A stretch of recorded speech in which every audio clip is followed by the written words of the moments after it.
Students, Hindi कक्षा में आपका स्वागत है।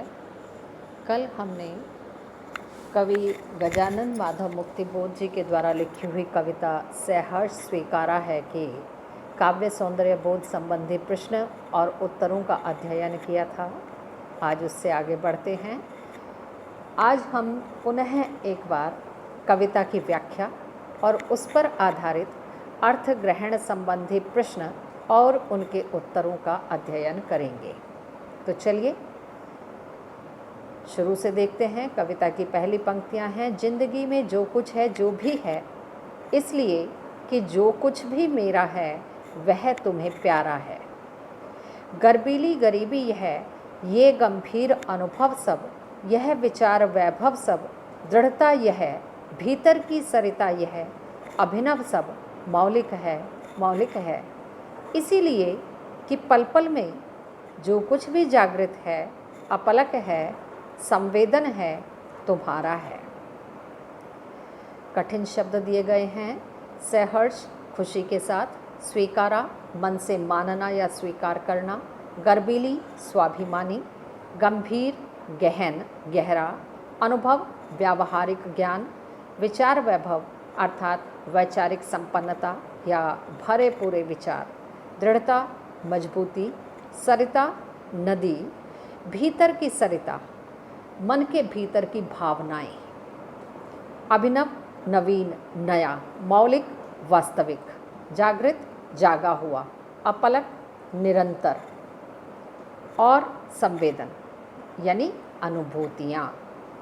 प्रसंग देख लेते हैं। प्रस्तुत काव्यांश हमारी पाठ्य पुस्तक आरोह भाग 2 से में संकलित कविता सहर्ष स्वीकारा है से लिया गया है। इसके रचयिता कवि गजानन माधव मुक्तिबोध जी हैं। प्रस्तुत कविता में उन्होंने जीवन के दुख सुख, संघर्ष, अवसाद भी दुखों को ही कहते हैं, उठापटक को सम्यक भाव से अंगीकार करने की प्रेरणा दी है, यानी सामान्य रूप से स्वीकार करने की प्रेरणा दी है। व्याख्या देखते हैं। कवि कहते हैं कि मेरी जिंदगी में जो कुछ है, जैसा भी है, उसे मैं खुशी से स्वीकार करता हूँ। इसलिए मेरा जो कुछ भी है वह उसको अर्थात उनकी माता या प्रेमिका को अच्छा लगता है। मेरी स्वाभिमान युक्त गरीबी, जीवन के गंभीर अनुभव, विचारों का वैभव, व्यक्तित्व की दृढ़ता, मन में बहती भावनाओं की सरिता, ये सब मौलिक है तथा नवीन है। इनकी मौलिकता अर्थात वास्तविकता का कारण यह है कि मेरे जीवन में हर पल जो कुछ भी घटित होता है या जो कुछ भी जागृत अवस्था में है या जो भी उपलब्धियां हैं, वह सब कुछ तुम्हारी ही प्रेरणा की देन है। इन काव्य पंक्तियों में विशेष है, कवि अपनी हर उपलब्धि का श्रेय अपनी माता या प्रिया को देता है। कविता संबोधन शैली में लिखी गई है। मौलिक है कि आवृत्ति से कविता प्रभावी बन पड़ी है। विचार वैभव और भीतर की सरिता में रूपक अलंकार तथा पल पल में पुनरुक्ति प्रकाश अलंकार विद्यमान है। सहर्ष स्वीकारा गर्बीली गरीबी विचार वैभव में अनुप्रास अलंकार की छटा दिखाई देती है। साधारण खड़ी बोली की कविता है।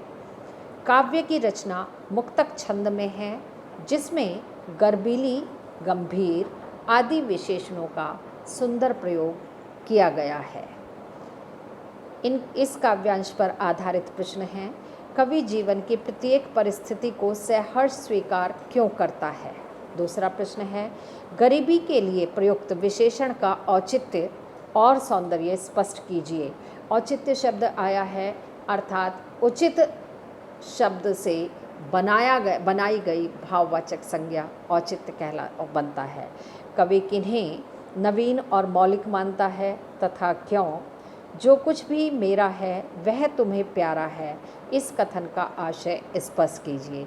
चलिए छात्रों, इन चारों प्रश्नों के उत्तर देख लेते हैं।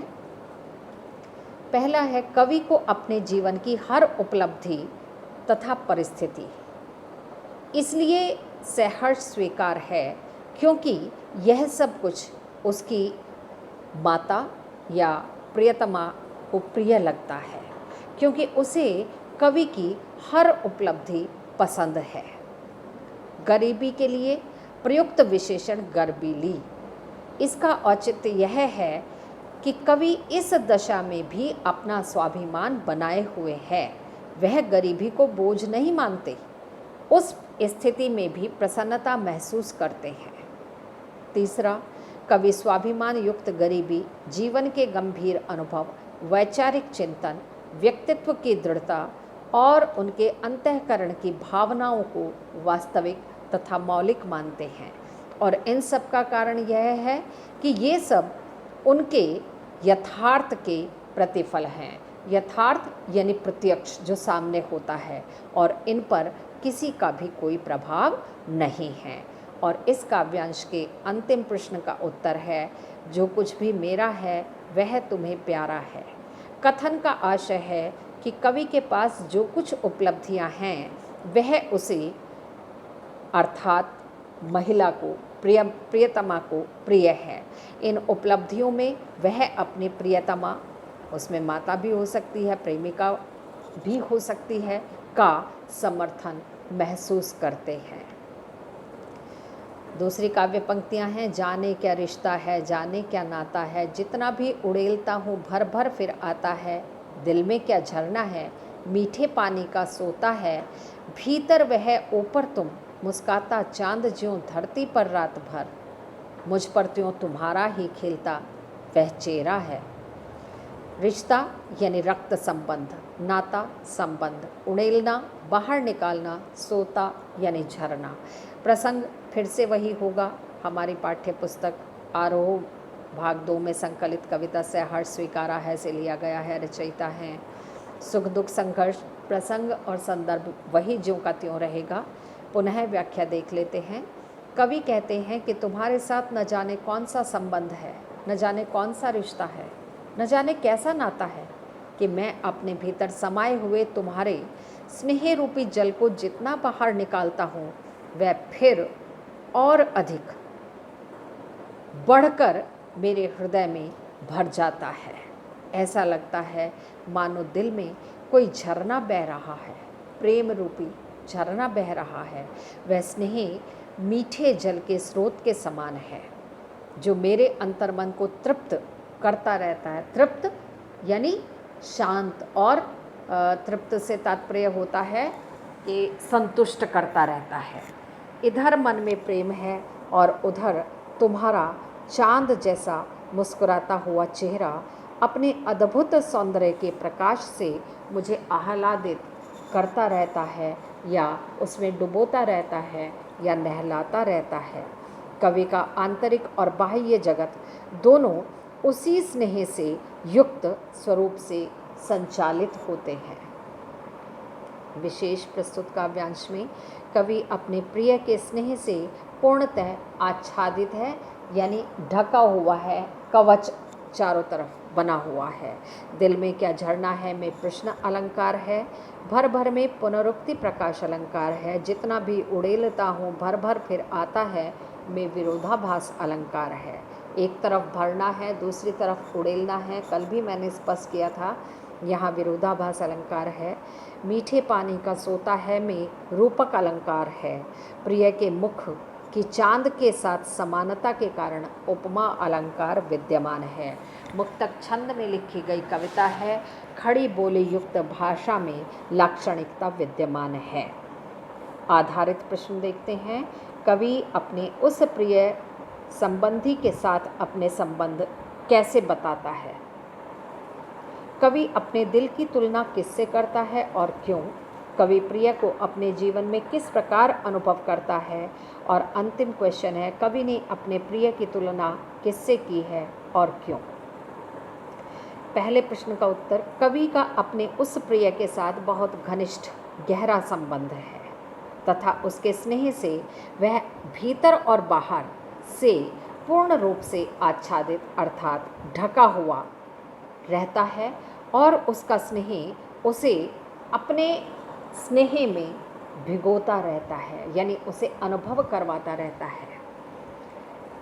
दूसरे प्रश्न का उत्तर, कवि अपने दिल की तुलना मीठे पानी के झरने से करता है। वह इसमें से जितना भी प्रेम बाहर उड़ेलता है वह और अधिक भर भर कर फिर से उसका मन उस स्नेह रूपी मीठे जल के स्रोत से भर जाता है।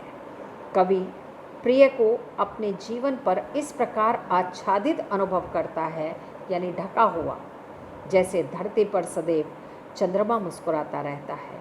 कवि के जीवन पर सदैव उसके प्रिय का मुस्कुराता हुआ चेहरा जगमग करता हुआ दिखाई देता है या जगमगाता रहता है। अंतिम क्वेश्चन, कवि ने अपने प्रिय की तुलना चांद से इसलिए की है क्योंकि जिस प्रकार आकाश में हंसता हुआ चांद अपने प्रकाश से सबको नहलाता रहता है, सबको शीतलता प्रदान करता रहता है, ठीक उसी प्रकार कवि अपने प्रिय का मुस्कुराता हुआ चेहरा अपने उसके अद्भुत सौंदर्य से अपने आप को आच्छादित महसूस करता है, उससे ढका हुआ अपने आप को पाता है। सचमुच मुझे दंड दो कि भूलूं मैं तुम्हें भूल जाने की। दक्षिणी ध्रुवी अंधकार अमावस्या शरीर पर चेहरे पर अंतर में पालूं मैं, झेलूं मैं, उसी में नहालूं मैं, इसलिए कि तुमसे ही परिवेष्टित आच्छादित रहने का यह रमणीय उजेला अब नहीं सहा जाता है। ममता के बादल की मंडराती कोमलता भीतर पीरती है। कमज़ोर और अक्षम अब हो गई है आत्मा, यह छटपटाती छाती को भवितव्यता डराती है, बहलाती सहलाती आत्मीयता बर्दाश्त नहीं होती है। दंड यानी सजा। दक्षिणी ध्रुवीय अंधकार, दक्षिणी ध्रुव पर छाने वाला गहरा अंधेरा। अमावस्या, चंद्रमा विहीन रात्रि। अंतर हृदय या अंतर्मन, परिवेष्टित, चारों ओर से ढका हुआ, घिरा हुआ, आच्छादित, छाया हुआ, ढका हुआ, रमणीय, मनोरम, उजेला, प्रकाश, ममता, ममत्व या अपनापन, स्नेह, मंडराती अर्थात छाई हुई, पिराता यानी पीड़ा, दर्द, अक्षम अशक्त होना, भवितव्यता भविष्य की आशंका, बहलाती मन को प्रसन्न करने वाली, सहलाती दर्द को कम करने वाली, आत्मीयता अपनत्व या अपनापन। प्रसंग वही है, व्याख्या पुनः देख लेते हैं। कवि अपने प्रिय स्वरूपा को भूलना चाहता है और वह चाहता है कि प्रिय उसे भूलने पर उसे दंडित करे। वह इस दंड को भी सहर्ष स्वीकार करने के लिए तत्पर है। प्रिय को भूलने का अंधकार कवि के लिए दक्षिणी ध्रुव पर होने वाली 6 मास की रात्रि के समान होगा। वह उस अंधकार में विलीन हो जाना चाहता है। वह उस अंधकार को अपने शरीर पर, हृदय पर पूरी तरह से झेलना चाहता है, उस अंधकार में डूबना चाहता है। और इसका कारण है कि प्रिय के स्नेह के उजाले ने उसे पूर्णतः घेर रखा है। यह उजाला अब उसके लिए असहनीय हो गया है। प्रिय की ममता या स्नेह रूपी बादल की कोमलता सदैव उसके भीतर मंडराती रहती है और यही कोमल ममता उसके हृदय को पीड़ा पहुंचाती है। इसके कारण उसकी आत्मा बहुत कमज़ोर और असमर्थ हो गई है तथा भविष्य में होने वाली अनहोनी से उसे डर लगने लगा है। अनहोनी कौन सी? अपने प्रिय से बिछड़ने की। उसे भीतर ही भीतर यह डर लगने लगा है कि कभी उसे अपनी प्रियतमा के प्रभाव से कहीं अलग न होना पड़ जाए, तो वह अपने अस्तित्व को कैसे बचाए रख सकेंगे। अब उसे उसका बहलाना, सहलाना और रह रहकर अपनापन जताना बर्दाश्त नहीं होता है। वह स्वयं को आत्मनिर्भर बनाना चाहता है। प्रस्तुत काव्यांश में विशेष कवि अत्यधिक मोह से अलग होना चाहता है। कविता में संबोधन शैली विद्यमान है, या यूँ कहें कि कविता संबोधन शैली में लिखी गई है। खड़ी बोली में सशक्त अभिव्यक्ति है जिसमें तत्सम शब्दों की बहुलता है, यानी बहुत सारे तत्सम शब्दों का प्रयोग किया गया है। अंधकार, अमावस्या, निराशा के प्रतीक हैं। ममता के बादल दक्षिण ध्रुव अंधकार अमावस्या में रूपक अलंकार है। छटपटाती छाती में अनुप्रास अलंकार है तथा बहलाती सहलाती में स्वर मैत्री अलंकार विद्यमान है। कोमलता तथा आत्मीयता का मानवीकरण किया गया है, क्योंकि ये महसूस किए जा सकते हैं, दिखाई नहीं देते। सहा नहीं जाता है कि पुनरुक्ति से दर्द और पीड़ा की गहराई का पता चलता है। आधारित प्रश्न देखते हैं। कवि क्या दंड चाहता है और क्यों? कवि अपने जीवन में क्या चाहता है? कवि को क्या सहन नहीं होता? और अंतिम प्रश्न, कवि की आत्मा कैसे अशक्त हो गई है और क्यों? कवि अपनी प्रियतमा, जो उन्हें सबसे प्यारी है, को भूलने का दंड चाहता है, क्योंकि उसके अत्यधिक स्नेह के कारण उसकी आत्मा अब कमज़ोर हो गई है और उसका अपराध बोध उसके मन को दबाकर ऐसा कर दिया है कि अब उसका प्रेम और अधिक सहन नहीं किया जा रहा है। आत्मग्लानि से उसका मन भर उठता है। कवि चाहता है कि उसके जीवन में अमावस्या और दक्षिणी ध्रुव के समान गहरा अंधकार छा जाए, जो 6 महीने के लिए होता है।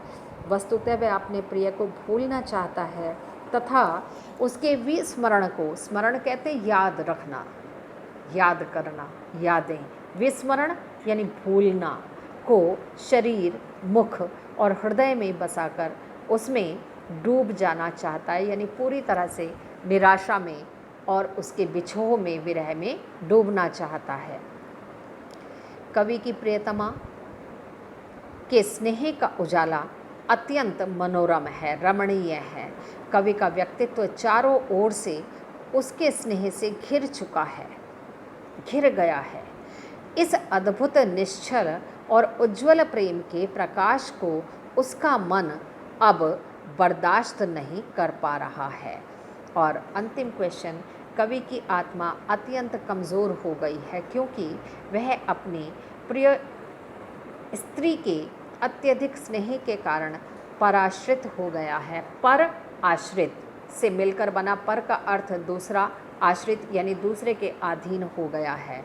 यह स्नेह उसके मन को भीतर ही भीतर पीड़ित कर रहा है, दुख देने वाला है, जिसके कारण से झटपटाहट उसके मन में उत्पन्न होती है और भविष्य के लिए अनहोनी की भावनाएं या विचार उसके मन में पुष्ट होते हुए दिखाई देते हैं, जिसके कारण से उसका मन कांप उठता है। सचमुच मुझे दंड दो कि हो जाऊं पाताली अंधेरे की गुहाओं में, विवरों में, धुएं के बादलों में, बिल्कुल मैं लापता, लापता कि वहाँ भी तो तुम्हारा ही सहारा है। इसलिए कि जो कुछ भी मेरा है या मेरा होता सा लगता है या होता सा संभव है, वह सभी कुछ तो तुम्हारे ही कारण, तुम्हारे कार्यों का घेरा है, कार्यों का वैभव है। अब तक तो जिंदगी में जो कुछ था, जो कुछ है, सहर्ष स्वीकारा है, इसलिए कि जो कुछ भी मेरा है वह तुम्हें प्यारा है। इसके शब्दार्थ, पाताली अंधेरा, धरती की गहराई में पाई जाने वाली धुंध, गुहा यानी गुफा, विवर बिल, लापता गायब होना, कारण मूल प्रेरणा, घेरा फैलाव, वैभव समृद्ध। प्रसंग आपका फिर से वही है और व्याख्या एक बार देख लेते हैं पुनः। कवि कहते हैं कि मैं अपनी प्रियतमा के स्नेह से दूर होना चाहता हूँ। वह उसी से दंड की याचना भी करते हैं। वह ऐसा दंड चाहते हैं कि प्रियतमा के मन के न होने से वह पाताल की अंधेरी गुफाओं व सुरंगों में खो जाए। ऐसी जगहों पर स्वयं का अस्तित्व भी अनुभव नहीं होता, या फिर वह धुएं के बादलों के समान गहन अंधकार में लापता हो जाए, जो उसके न होने से बना हो। ऐसी जगहों पर भी उसे अपने सर्वाधिक प्रिय स्त्री का ही सहारा महसूस होगा। उसके जीवन में जो कुछ भी है या जो कुछ उसे अपना सा होता दिखाई देता है, वह सब उसके ही कारण है। उसकी सत्ता, स्थितियाँ, भविष्य की उन्नति या अवनति सभी संभावनाएं उसकी प्रियतमा के कारण ही उपस्थित या उपलब्ध होती हैं। कवि का हर्ष, विषाद यानी सुख दुख, उन्नति अवनति सदा उससे ही संबंधित रहती हैं। कवि ने हर सुख दुख, सफलता असफलता को प्रसन्नतापूर्वक इसलिए स्वीकार किया है क्योंकि प्रियतमा ने उन सबको अपना माना है। वे कवि के जीवन से पूरी तरह जुड़ी हुई है। काव्यांश का विशेष, कवि ने अपने व्यक्तित्व के निर्माण में प्रियतमा के योगदान को स्वीकार किया है। पाताली, अंधेरे व धुएं के बादल आदि उपमान विस्मृति के लिए प्रयुक्त हुए हैं, यानी भूल जाने के लिए। दंड 2 में अनुप्रास अलंकार है। लापता की सहारा है में विरोधाभास अलंकार है। काव्यांश में खड़ी बोली का सुंदर प्रयोग किया गया है। कविता में मुक्तक छंद विद्यमान है। कवि दंड पाने की इच्छा क्यों रखता है? कवि दंड स्वरूप कहाँ जाना चाहता है और क्यों? प्रियतमा के बारे में कवि का अनुभव क्या है या क्या अनुभव करता है? कवि को जीवन की हर दशा सहर्ष क्यों स्वीकार है? कवि अपनी प्रियतमा के बिना अकेले रहना सीखना चाहता है। वह गुमनामी के अंधेरे में खो जाना चाहता है। अपनी प्रिया के अत्यधिक स्नेह ने कवि को भीतर से कमज़ोर बना दिया है। कवि स्वयं को अपनी प्रियतमा का दोषी मानने लगा है, अतः वह दंड पाना चाहता है। कवि दंड स्वरूप गहन अंधकार वाली गुफाओं, सुरंगों या धुएं के बादलों में छिप जाना या लापता हो जाना चाहता है। इससे वह अपनी प्रियतमा से दूर भी रह पाएगा और स्वयं अकेले रहना भी सीख पाएगा। कवि को अपनी प्रियतमा के बारे में यह अनुभव होता है कि उसके जीवन की हर गतिविधि पर केवल और केवल उसकी प्रियतमा का ही प्रभाव है। उसके जीवन में जो कुछ भी घटित होने वाला है, उन सब पर उसकी प्रियतमा का ही अदृश्य साया या छाया रहता है। कवि ने अपने जीवन के सुख दुख, सफलताएं असफलताएं सभी कुछ खुशी खुशी अपनाए हैं, क्योंकि ये उसकी प्रियतमा को अच्छे लगते हैं और उन्हें अस्वीकार करना कवि के लिए असंभव है। आज की क्लास में हम यहीं तक करेंगे, शेष अगले वीक देखेंगे और अगले सप्ताह मैं आपको कुछ MCQ पाठ पर आधारित सेंड करूँगी। Thank you students.